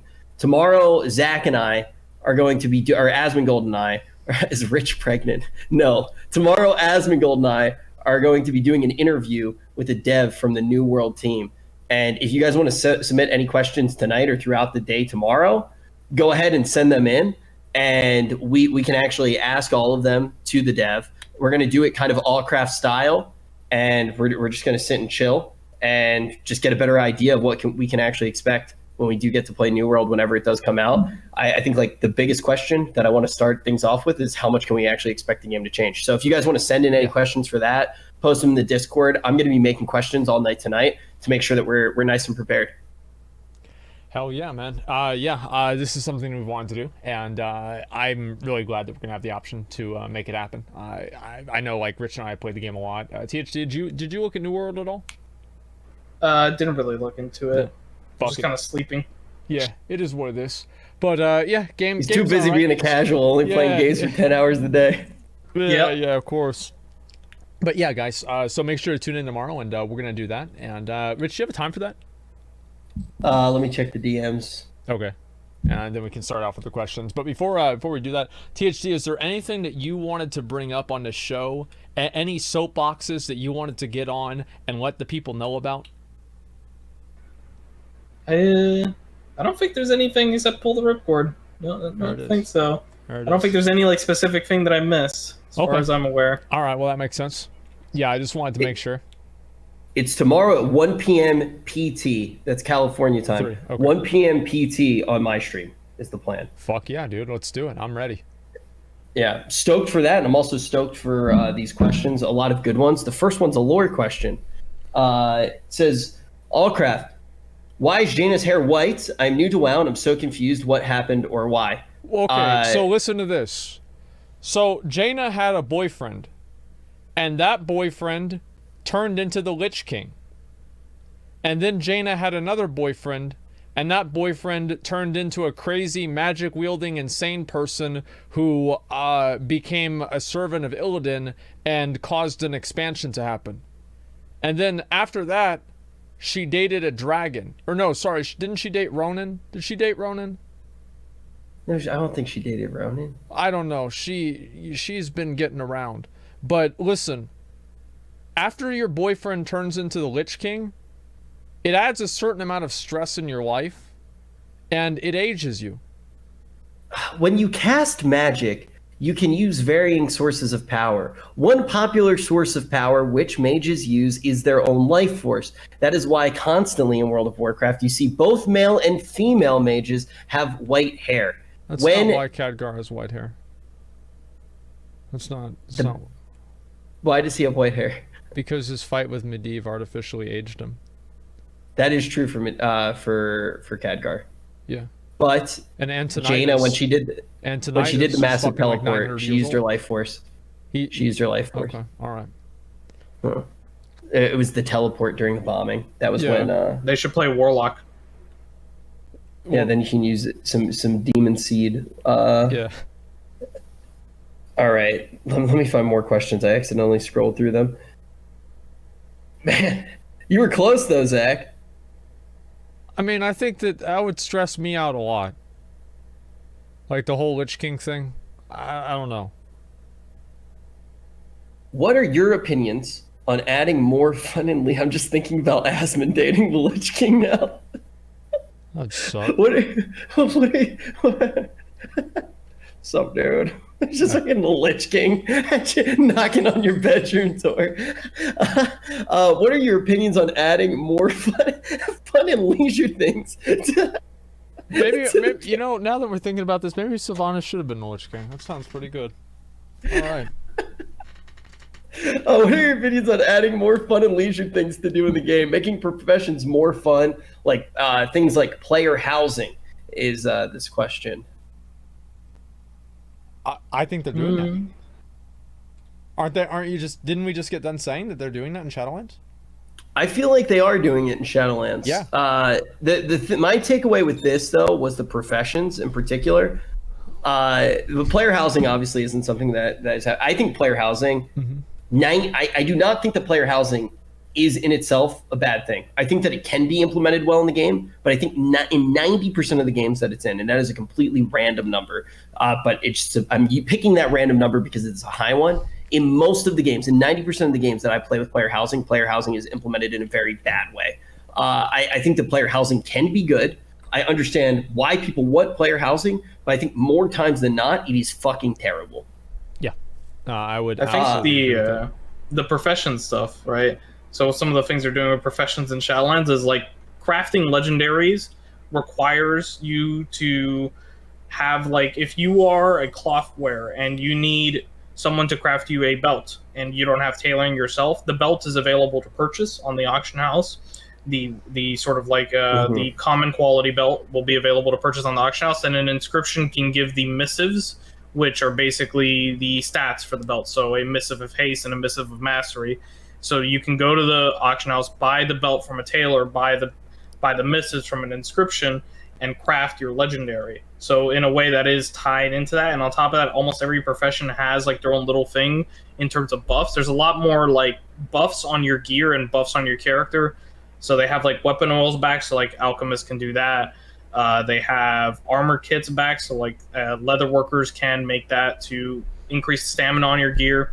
You have more enchants on your gear. You have just a lot of extra stuff that makes it so that professions are more valuable in that sense for longevity. Because like currently on live, what do you do with professions? You have the only professions that make any sort of like money is like alchemy, and that's only if like people multi-box like 10 druids in Nazjatar. So I saw that the other day. Yeah. And that's really the only way to get any form of gold this way. And there's definitely a lot more of that across a wide amount of professions in Shadowlands, which will make it a bit better for the people who make gold with professions. It is definitely something that they are working on to have it be better for professions that way. Will it work? Yeah. We'll have to wait and see. But it's better than what we have right now, where if you are a tailor, you only make bind on pickup items for yourself versus making a BOE item to craft legendaries, which I think ties it in where almost everyone is going to need those items to make legendaries. Pretty much everyone will make their legendary, and that's going to be pretty important. Yeah. it used to be a lot of fun, and if you wanted to only be somebody who is actively doing stuff with professions, you could still make gold and you could still participate in the game in a lot of ways. And that is something that doesn't exist. And I think in a lot of games that it does exist, the games are better for it.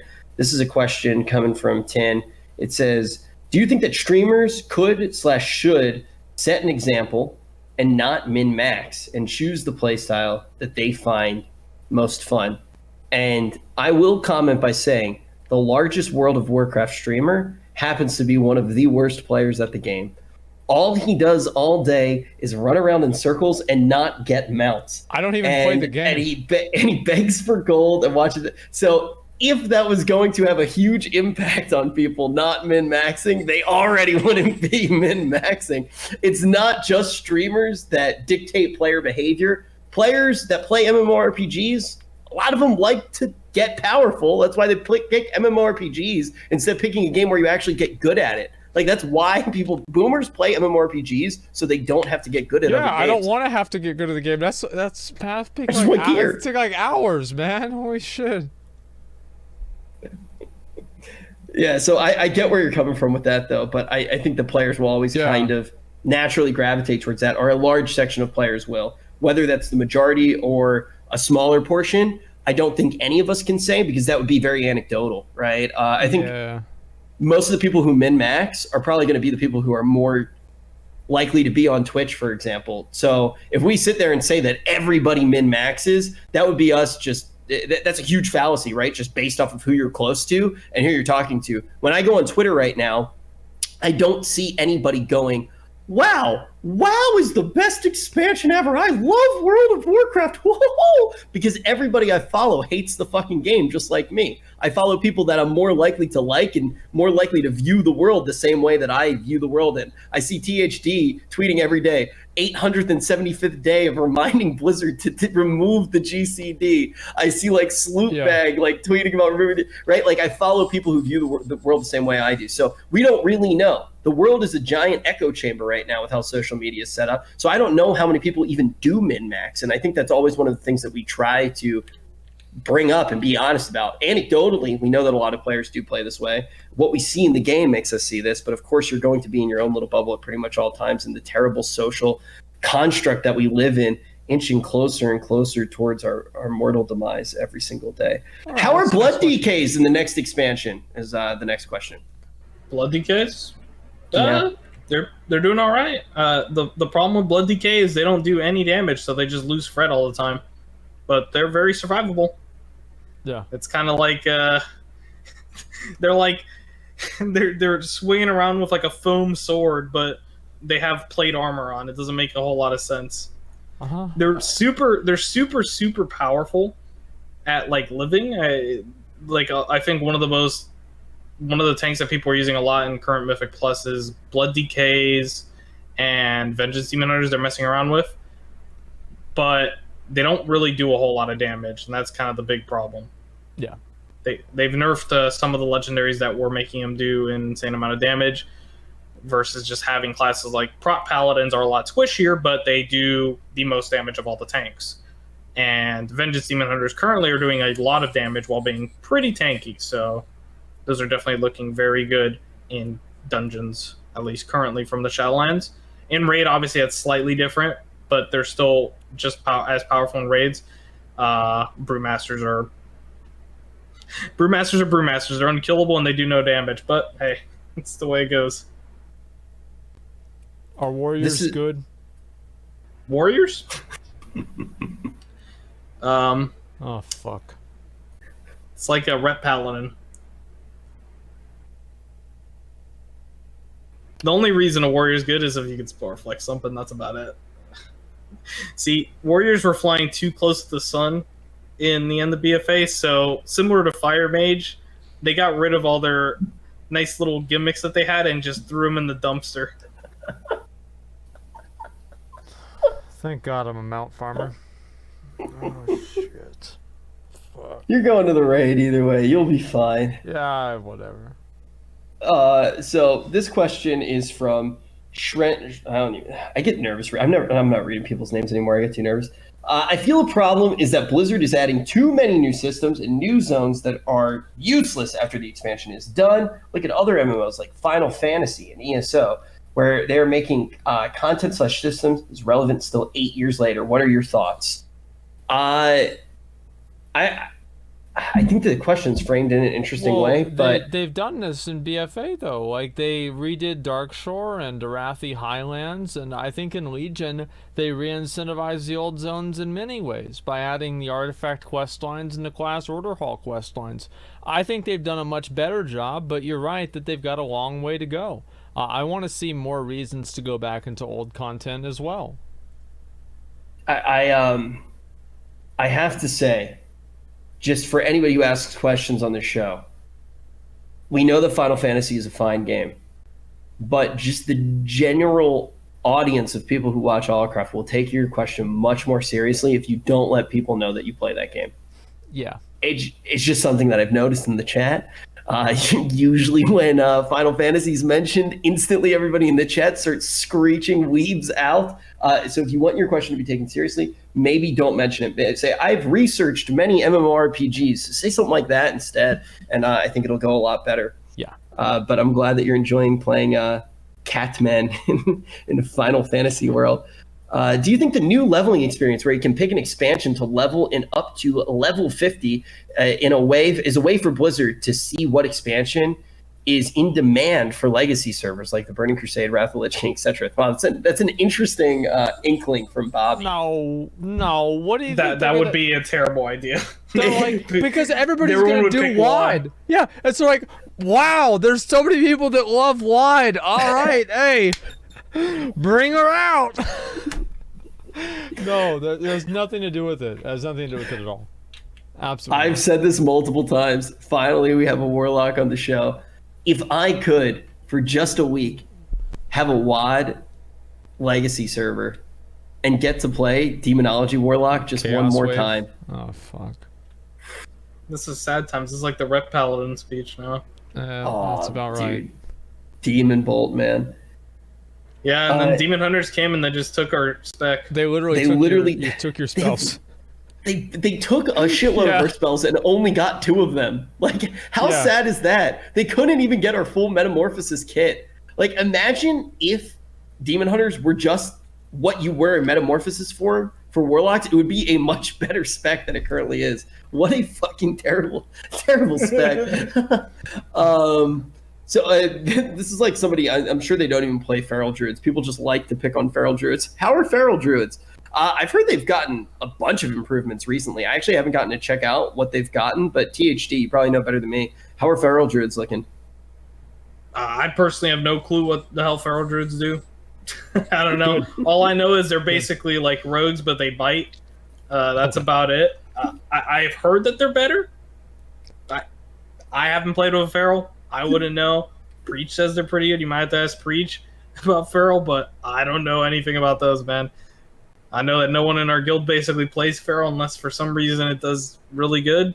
So I have literally zero clue what even they do. But I've heard they're better. Well, hopefully that doesn't continue. Yeah. I don't know how much better is better, though, right? Certain specs should be bad just so other specs feel good. Yes. It is what it is. I feel like if I look at the questions right now, and if I actually did math for a few seconds, 50% of the questions would be, what should I main? And I think that everybody can attest this is, it's what everybody asks. I think we all probably have relatively the same opinion on this, but if anybody wants to jump in, what do you think? Yeah, what do you think, THD? Play what you like. That's really it. Yeah. Play what you like, but don't play like really weird stuff. Play what you like. Unless you like something stupid, then don't play what you like and play something good instead. Correct. Play something that feels good, right? It's play like something if that you can play a lot. It's like if you decide I want to play Warlock, and then you're like, I only want to play Demo Warlock. Then you're kind of dumb. Yeah. But I think being open to play a whole class. Yeah. And also, like, if you get in the beta, for example, right? I know all of the content creators right now have beta keys to give away besides me, Asmon, and THD. So there are a bunch of people giving away beta keys right now. Maybe from Blizzard's watching. We would love to give away some beta keys on the next episode of Allcraft. We actually have an interview with the New World devs. That game's not even out yet. And they reached out to us. So, woo! Yeah, we definitely love to give away some beta keys. S-Fan has keys? Does S-Fan have keys? I have no idea. Well, guys, if S-Fan has keys, I think he only has keys for Burning Crusade. In all seriousness, I know a lot of people are getting on the beta soon, right? If you get on the beta and you try out a bunch of different things and you go, yo, this feels really good and I enjoy playing it, I would suggest playing that spec over whatever does the most damage, right? Because numbers will get tuned over time. If a spec feels completely dog shit, it tends to feel really bad for a long time, right? Like they don't usually do giant overhauls that change a spec dramatically unless they're injecting elements of power with legendaries or things like that. It's the numbers that tend to change. So play something that you think feels good. That's not a cap. Numbers getting tuned, that's not a cap. Why are they capping? I mean, a good example of this is I hated playing Affliction in Uldir, but it was the best DPS spec in like the game, but it was still boring to play. Didn't like playing it, but it was the best DPS spec in the game in Uldir. And that's just kind of the way it is, right? Play what you like, because the chances are you're probably going to have more fun playing the thing that does average or below average versus playing the thing that does the most damage, but it's just like it's not fun or interesting that way. Did you just do a full Demon Hunter rotation there? That's an Arcane Mage rotation. Yeah. I gotta do one more, Rich. Okay. Do you guys think the week-long wait time on conduit swapping is a result of moving up the Shadowlands release date so players don't burn through the covenants too quickly?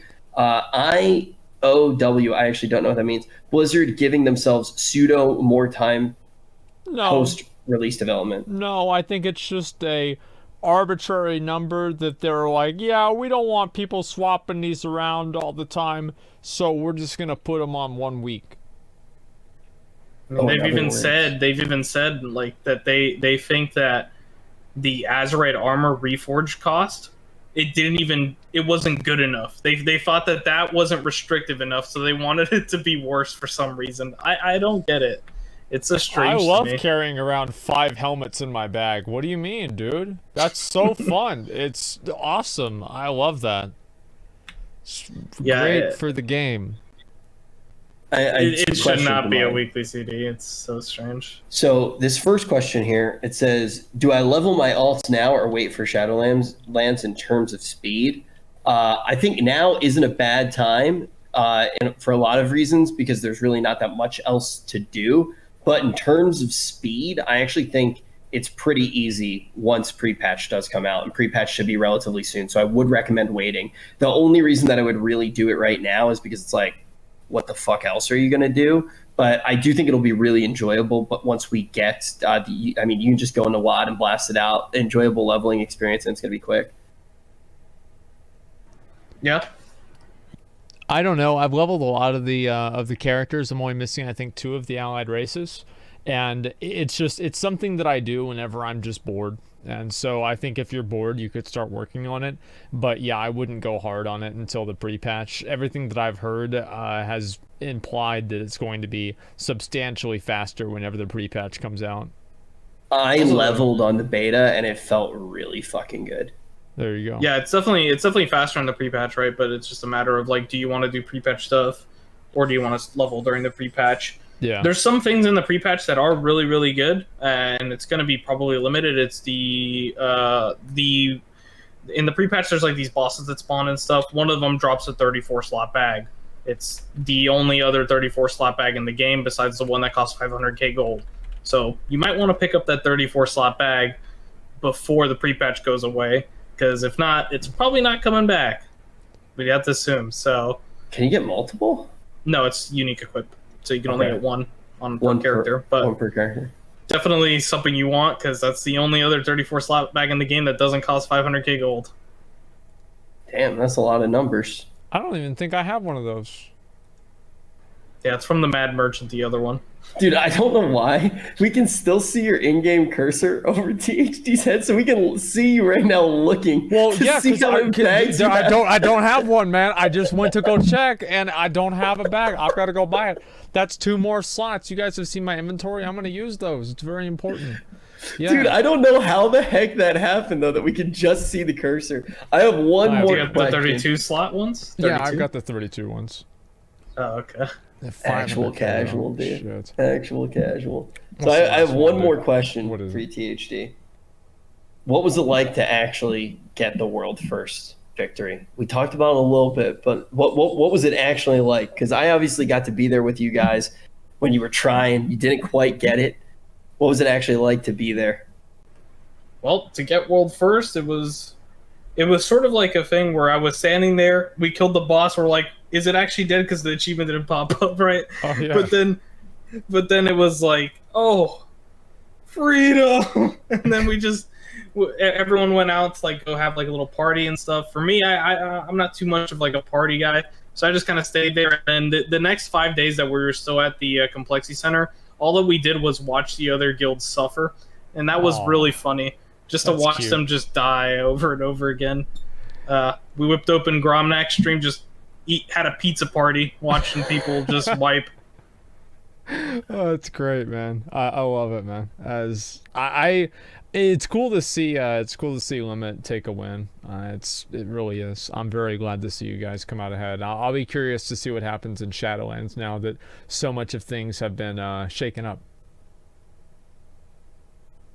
Yep, it's gonna be pretty crazy in Castle. Yeah. Sadly, our country is really bad at dealing with the coronavirus, so I've heard probably won't be too many people at the place that we would love to have, but I'm not gonna say anything, but I think that this world's first race is gonna be the best one yet.